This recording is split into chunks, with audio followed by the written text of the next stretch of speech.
Há nas palavras perguntas, respostas, mistérios por desfazer.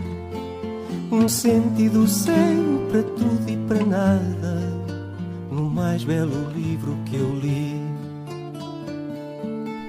Dende Galichega Rescate en Audio recuperamos os clásicos da nosa Liz. Avide ben as orellas. Cal será o libro que chega hoxe a nós? Do mais belo livro por vir.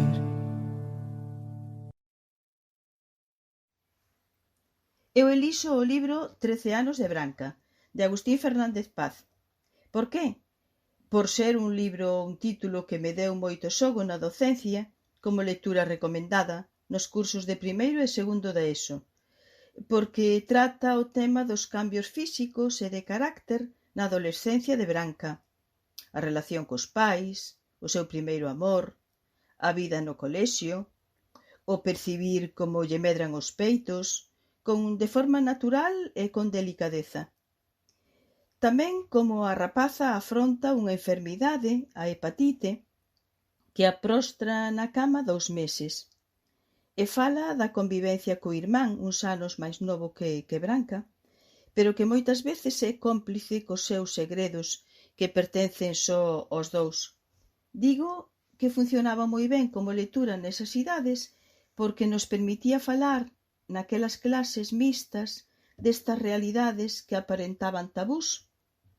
Falábamos de xeito natural, aproveitando outros contidos transversais, como, por exemplo, o feminismo, o sentido da xustiza e a importancia da amizade. Hai capítulos narrados en primeira persoa e outros en terceira persoa, apoiando a historia nun álbum de fotografías que evocan e identifican imaxes de Branca con lembranzas das súas vivencias ao longo dos anos da súa aínda curta pero importante existencia. Outra cousa que me gustou do libro foi de que, aínda que a maioría da xente sexan boas persoas, tamén hai que estar en garda para que a mentira non acabe triunfando. Por todo o dito e moito máis que deixei de dicir, recomendo este título, 13 anos de Branca. Do mais belo livro por vir.